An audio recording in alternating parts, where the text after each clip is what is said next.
Hello, hello, hello.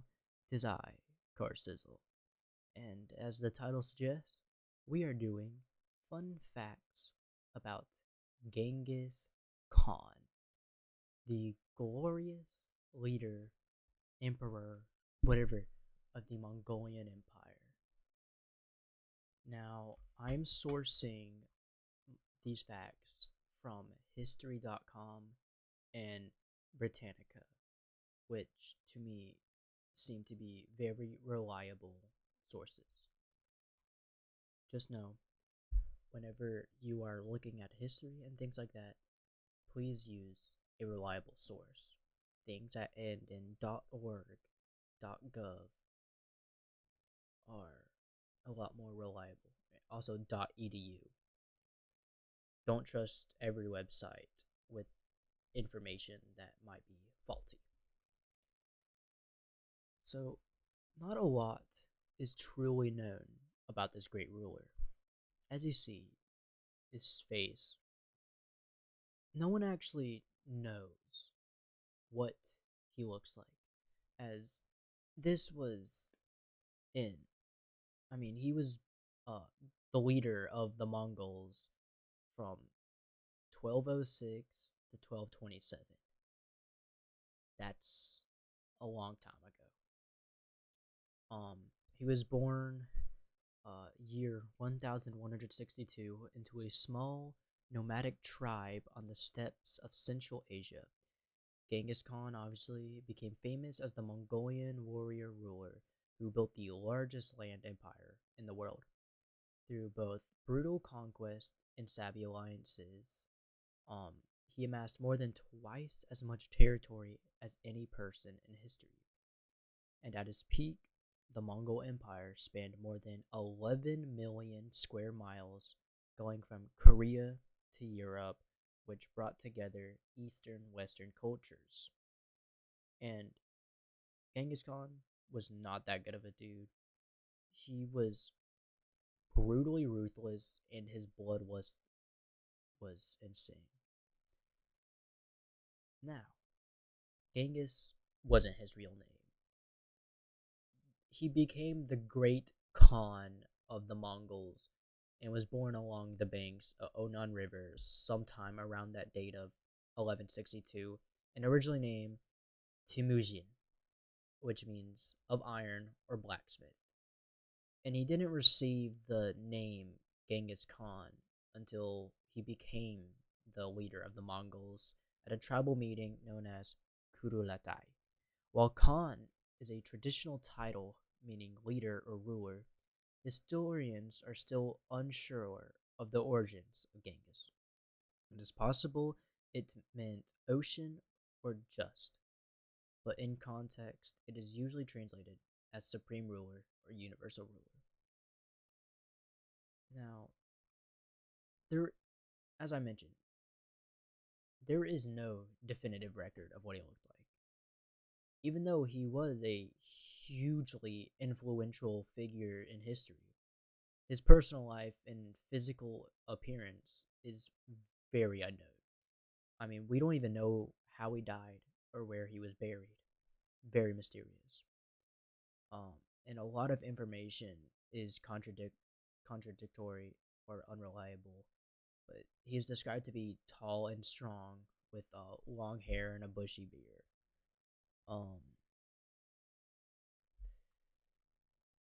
It's actually cool that a lot of his most trusted generals were former enemies. Genghis Khan appreciated talent. Everything, even though, okay, this man had a shit ton of wives and a shit ton of fucking kids, okay? That man was a player. But he didn't rank his generals and soldiers through bloodline and heritage. He had an eye for talent and skill. And a lot of his enemies were quite skillful. And he acknowledged that.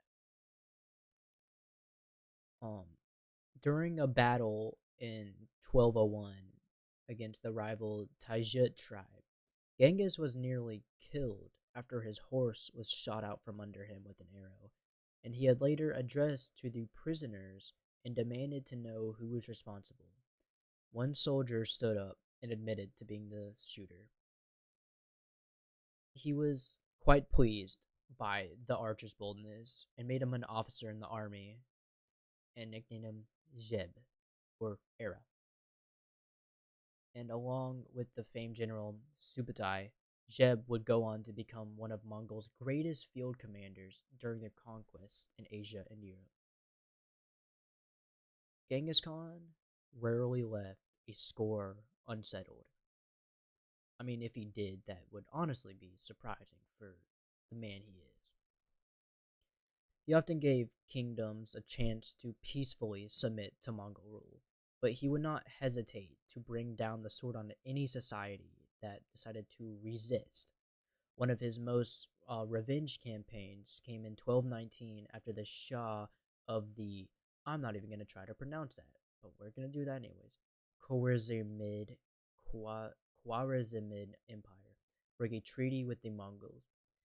Genghis had offered the Shah a valuable trade agreement to exchange goods along the Silk Road, but when his first emissaries were murdered, the enraged Khan responded by unleashing the full force of his Mongol hordes on the territories in Persia.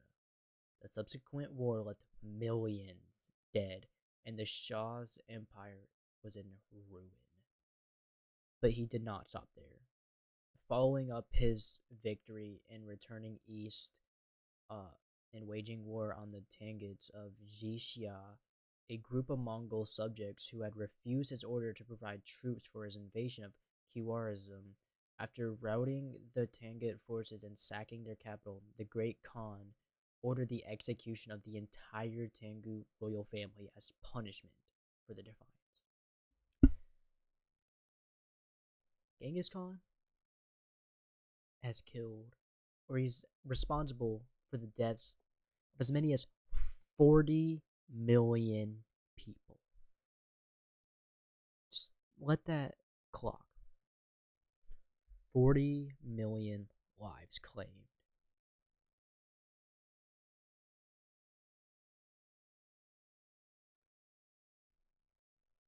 It's not fully known to understand or really decide how many people died during Mongol conquest. But historians are piecing around about 40 million. And it was proven that Genghis Khan killed so many people, it cooled the earth. I mean, get another Genghis Khan, because you see how the earth is warming up? Maybe he can help. The Mongols' attacks may have reduced the entire world population by as much as 11%. Insane. Just insane. A really nice thing about Genghis Khan is he accepted diversity. He was very pleased with different religions. He passed laws declaring religious freedom for all and even granted tax exemptions to places of worship because he was happy with this. Like, if he knew that he had happy subjects, they were less likely to rebel. And he conquered so much territory. Of course, there's going to be so many different religions. But the Mongols also had an exceptionally liberal attitude towards religion. While Genghis and many others subscribed to shamanistic belief system that revered the spirits of the sky, winds, and mountains, the steppe people were a diverse bunch that included Nestorian Christians, Buddhists, Muslims, and other animistic traditions. Genghis Khan also had a personal interest in spirituality. He was known to pray in his tent for multiple days before important campaigns, and he often met with different religious leaders to discuss the details of their faiths. In his old age, he even summoned the Taoist leader Zhu Shuji to his camp, and the pair supposedly had a long conversation on immortality and philosophy. Another cool thing is he was one of the first to ever install, or he installed one of the first international postal systems. Um, the Mongols' most potent weapon they probably had, other than bows and horses, were a huge communication network. And one of his early decrees as Khan involved the formation of a mounted courier system known as the Yam. This medieval express consisted of a well organized of one second series of post houses and way stations strung out of across the whole of the empire. By stopping to rest or take on a fresh mount every few miles, official riders could travel often as far as 200 miles a day.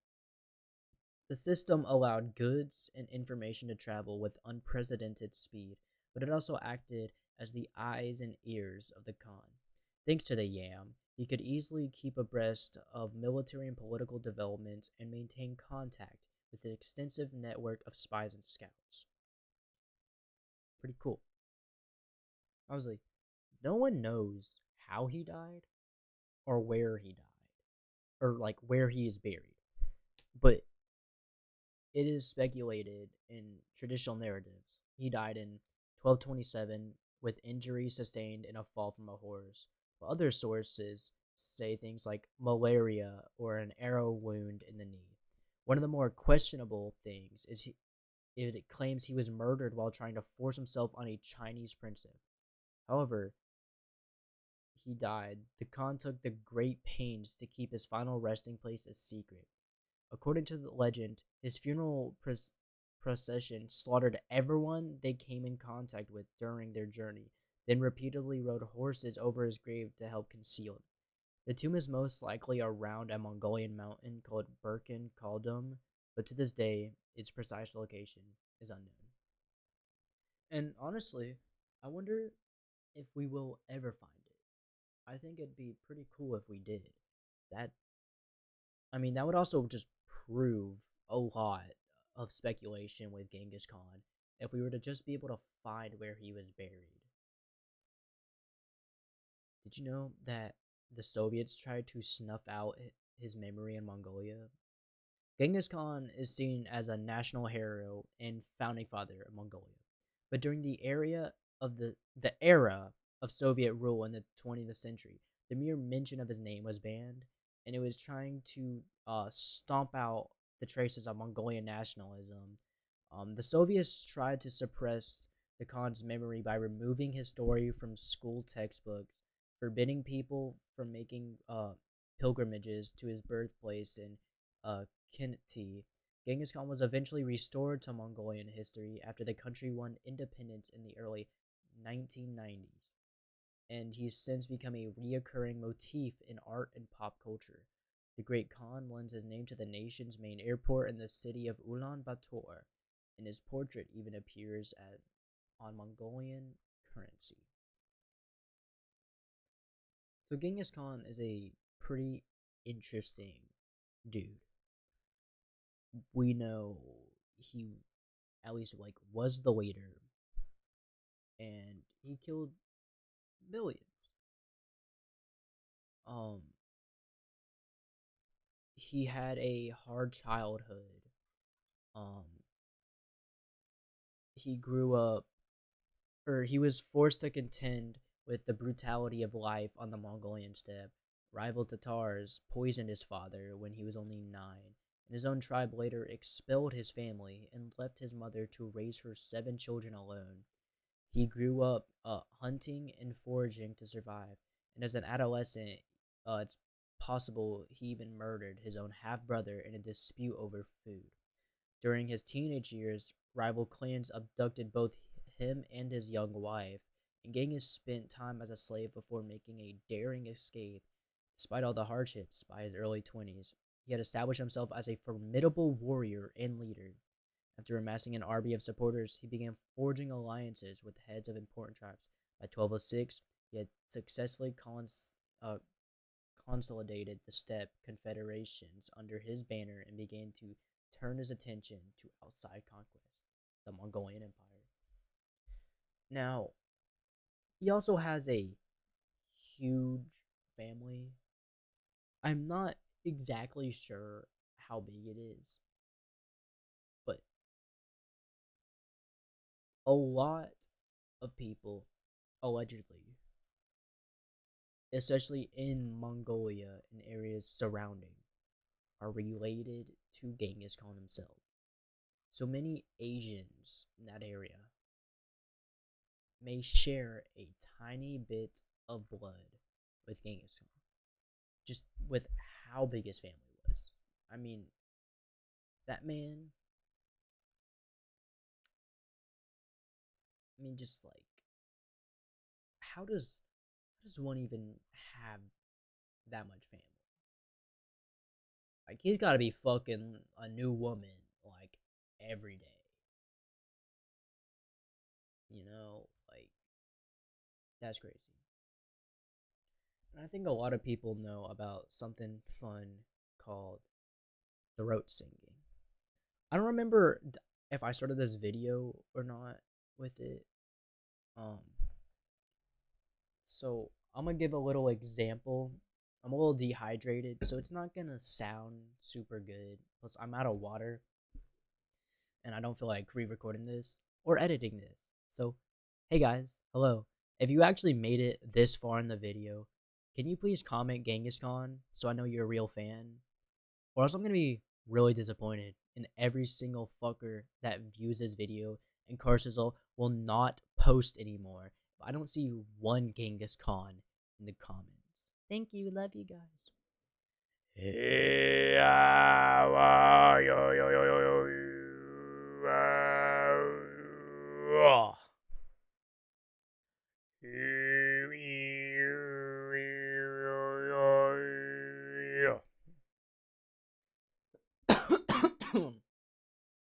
Thank you so much for watching this video and enjoying these fun facts. Thank you. Love you guys.